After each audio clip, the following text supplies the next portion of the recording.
అప్పటి వంటి మామూలు లేదు. ఆస్కార్ అవార్డులకి వెళ్ళి దగ్గర నుంచి, నేషనల్ అవార్డులకి వెళ్ళి దగ్గర నుంచి, మన స్వాతి వచ్చి మన పెళ్లి నుంచి వెళ్ళి కమలాసంతో పోటీ పడే అంత గొప్ప నటులు కాదు ఎవరు.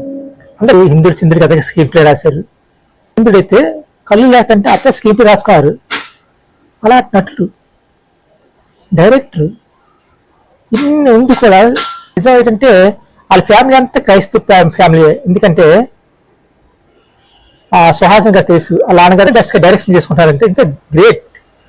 అలాంటి నటులకి ఇవ్వకంటే ఇంకెవరికి ఇస్తారు? ఎందుకంటే కమలాసన్ గురించి చాలా మంది అభిమానులు ఉంటారు, విమర్శకులు ఉంటారు. ఇది మతాలతో సంబంధం కాదు, కళాకారులకు ఒక గుర్తింపు. నమస్కారం, నేను మిరాజ్దర్. ఈరోజు జాతీయ నటుడు కమలాసన్ గురించి. కమలాసన్ గారు ఇతనికి ఎంత చెప్పా తక్కువ అండి. ఎందుకంటే భారతీయ చలనచిత్ర చరిత్రలో ఒక నటుడుగా ఎదిగిన ఒకే ఒక్క యాక్టర్ అండి. ఎవరైనా యాక్టింగ్ చేస్తే మనం కమలాస్ అని పిలుస్తాం. ఎందుకంటే ఆ పేరు అంత నటుల్లో స్థిరస్థాయి అయిపోయింది. అలాంటి వ్యక్తికి ఇప్పటి వరకు దాదా ఫాల్కే అవార్డే రాలేదు. ఎందుకంటే నటనకి ఒక భాష్యం చెప్పిన వ్యక్తి. అతనికి క్రేజ్ పరంగా చిరంజీవితోని సమానంగా ఉంది. ఎందుకంటే క్రేజ్ పరంగా కానీ అంతర్జాతీయంగా నటుడిగా చూస్తే మాత్రం చాలా పెద్ద నటుడు ఇండియాలోనే. కానీ ఇంతవరకు దాదా ఫాల్కే అవార్డే రాలేదు. కారణం ఏంటంటే ఇదంతా రాజకీయ.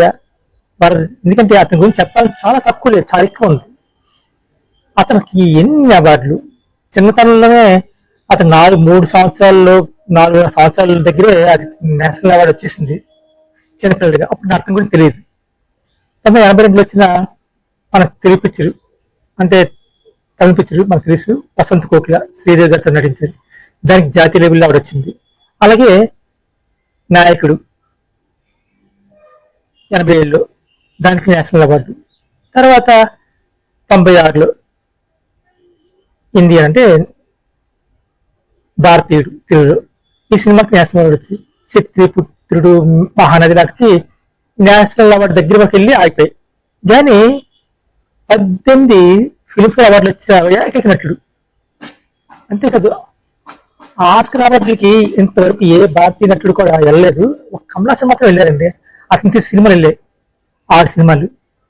అలాగే కాదు, నేషనల్ అవార్డులో కూడా ఆస్కార్ అవార్డుకి ఇతనికి నేషనల్ ఆస్కార్ అవార్డు ఇవ్వడానికి సిఫార్సు చేసింది కూడా నాయకుడు సినిమాకి.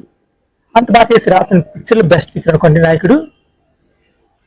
తెలుగు చూస్తే మనకి స్వాతి ముత్యం కానీ, తర్వాత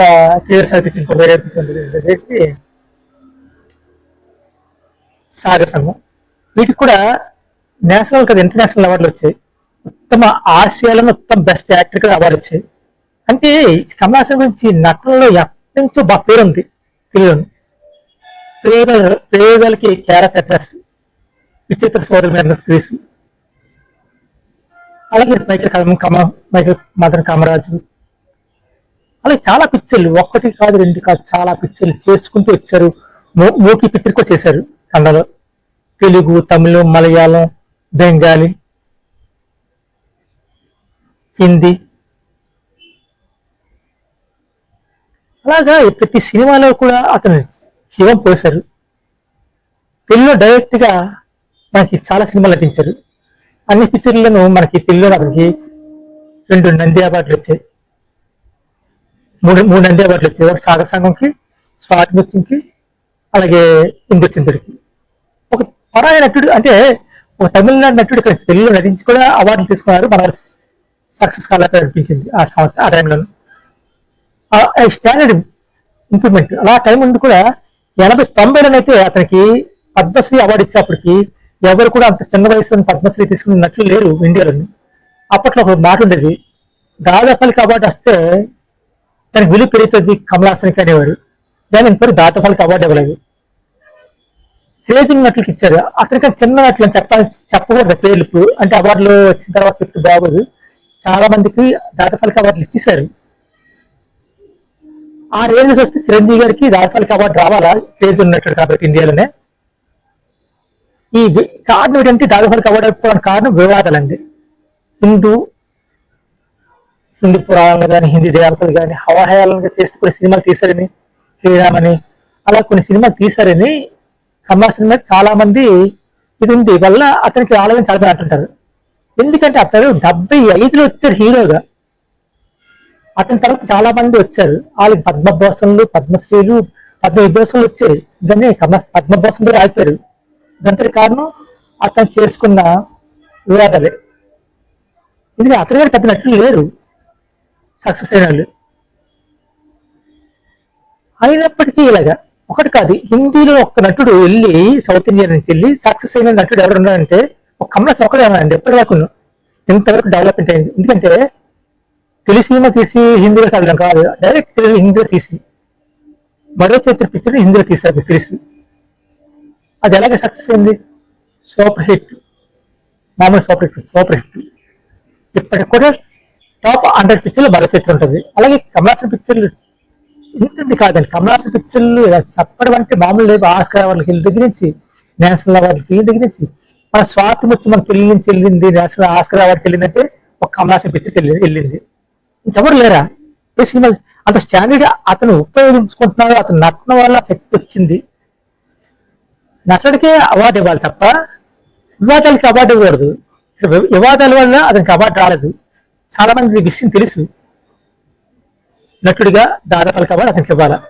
ఇక్కడ క్రేజ్ పరంగా చిరంజీవి బెస్ట్, అతనికి ఇస్తారా ఇతనికి ఇస్తారనేది చాలా తర్వాత విషయం. గారికి వస్తే బాగుంటుంది, తర్వాత చిరంజీవి గారికి వస్తే బాగుంటుంది. అంటే సౌత్ ఇండియన్ ర్యాంక్ ఇస్తారనేది కూడా చెప్పలేదు. ఎందుకంటే మొన్న మోహన్లాల్కి ఇచ్చారు. అతను నిజంగా హైటా స్టార్. అతని గురించి చెప్పడానికి లేదు. అంటే అతని గురించి చెప్పాలంటే అతను గొప్ప యాక్టర్. అతనిలో ఏ తప్పులే ఉండవు యాక్టింగ్ లో. మోహన్లాల్ గురించి అందుకే ఉంటారు. చాలా మందికి ఇచ్చారు కానీ కమల్ హాసన్తో పోటీ పడే అంత గొప్ప నటులు కాదు ఎవరు. అంటే క్రేజ్ ఉన్న యాక్టర్లకు ఇచ్చారు. అంటే డబ్బు తర్వాత అంత రాజకీయాలండి దేశం అంతా. రాజకీయ నాయకులు మారితే కానీ ఈ సమస్యలు పోవు. ఈ కళాకారులా చూడాలా, వాళ్ళకి అవార్డులు రావట్లేదు. ఈ కమల్ హాసన్ గారి గురించి మీరు చాలా మంది ఏమనుకుంటున్నారు తెలియదు. దాదాపు అవార్డు వస్తే ఎవరు బాగుంటుంది, చాలా బాగుంటుందండి. దాదాపుకి అవార్డుకి ఒక పట్టు చీరకి, ఒక వస్త్రానికి ఆంచలర్దో దాదాపుకి అవార్డుకి ఒక గుర్తింపు రావాలి. కమల్ హాసన్ గారికి ఈ అవార్డు రావాల్సిందండి. వస్తే మాత్రమే సక్సెస్ అయినట్లన్నమాట. దీన్ని మీరు ఎక్కడ చెప్పండి. ఎందుకంటే కమల్ హాసన్ నటుడు ఎవరైనా మీరు చూసుంటారు చాలా మంది. ఎన్ని సినిమాలండి, స్క్రీన్ ప్లే రైట్లు, తర్వాత రైట్లు. మా తెలుగులో అయితే మీకు తెలుసు, హిందూడు చిందుడు కదా స్క్రీన్ ప్లే రాశారు. అలా చాలా పిక్చర్లు ఒకటే. చాలా అమావాస్య చంద్రుడు అయితే కళ్ళు లేకంటే అతను స్క్రీన్ ప్లే రాసుకున్నారు. అలా నటులు, డైరెక్టర్ ఇన్ని ఉంది కూడా అతను విమర్శించడం వల్ల, విమర్శించడం అనేది తప్పు కాదని లేదు కానీ ఆ విమర్శకి కాకపోతే కళాకారులకు గుర్తింపు ఉండాలా. కానీ పద్మవిభూషణ విషయంలో మాత్రం 2014లో రావడం చిరంజీవి గారికి ఎప్పుడు వచ్చింది పద్మభూషణ్? 2006లో వచ్చింది. అతను 75లో వచ్చారు. అప్పటికే 3 నేషనల్ అవార్డులు తీసుకున్నారు. అలా చాలా కొన్ని రాజకీయాలు అటు ఇటు కొన్ని ఉంటాయి, కాదంటే లేదు. కానీ కమల్ హాసన్ గారు కూడా హేతువాదం చెప్తారు. అందులో నిజం ఏంటంటే వాళ్ళ ఫ్యామిలీ అంతా క్రైస్తవ ఫ్యామిలీ. ఎందుకంటే ఆ సుహాసన్ గారు తెలుసు, వాళ్ళ నాన్నగారు క్రైస్తవులే. మండపంకి వెళ్ళేది లేకపోతే పిచ్చోడు అన్నారు. వెంటనే అతను మండపం తీసి ఇల్రాజు గారు తీసి రెహమాన్ గారిని పెట్టుకున్నారు. అది ఒక అందుకు మంచిదైంది. దాంట్లో కట్టడం అనేది చెబుద్ది అనమాట. ఇలా వివాదాలే కాదు, తెలుగు మన హిందీ పదాలను అవహేళన చేయడం కానీ, ఆ 6 సినిమాలు దగ్గర రాసుకురావడానికి వెళ్ళడం, ఆ పిక్చర్లకి ఇది అవ్వడం. ఎన్నో పిక్చర్లు 18 ఫిలింఫేర్ అవార్డులు అంటే తక్కువ కాదండి. అన్ని అవార్డులు వచ్చి కూడా ఇప్పటికి కూడా హీరోగా నటిస్తున్నారంటే ఎవరు నటించలేదు, అతనే డైరెక్షన్ చేసుకుంటారంటే ఇంకా గ్రేట్. అలాంటి నటులకి ఇవ్వకంటే ఇంకెవరికి ఇస్తారు? అతనికి ఇస్తే దాదాపు కాబట్టి విలువ. మీరు ఎక్కువ ప్రతి సంవత్సరం ఇవ్వాలి అందరూ అనుకుని చేస్తారేమో కానీ అలాగే మీకు ఈ వీడియో నచ్చినట్లయితే, నిజంగా చెప్తాను, మీకు వీడియో నచ్చినట్లయితే లైక్ ఇవ్వండి. ఎందుకంటే కమల్ హాసన్ గురించి చాలా మంది అభిమానులు ఉంటారు, విమర్శకులు ఉంటారు. ఇది మతాలతో సంబంధం కాదు, కళాకారులకు ఒక గుర్తింపు. దాదాపు అవార్డు కమల్ హాసన్కి ఇస్తే ఆ దాదాపు అవార్డుకి ఒక ఐకాన్ గా కనిపిస్తారు అతను. ఎందుకంటే నటన భాష్యం చెప్పిన నటుడు. 10 దశావతారం అండి సినిమా. 10 అవతారాల కింద అతను చూపించారు. ఇలా చెప్పాలంటే కమల్ హాసన్ గురించి ఎంత చెప్పిన తక్కువే. నటనకి బేజం పోసిన వ్యక్తి, మహానటుడు, శక్తుల పుత్రుడు కానీ చూస్తే ఏట యాక్టింగ్ అంటాం అలా ఉంటుందండి. మీరు కంపల్సరీగా కమల్ హాసన్ గారికి ఓటేసి గెలిపించి దాదాపు అవార్డు ఇప్పించండి. ఇది అందరికీ అభిమానులకి కాదు, సినిమా అభిమానులకి చెప్తాను. మీకు ఈ వీడియో నచ్చినట్లయితే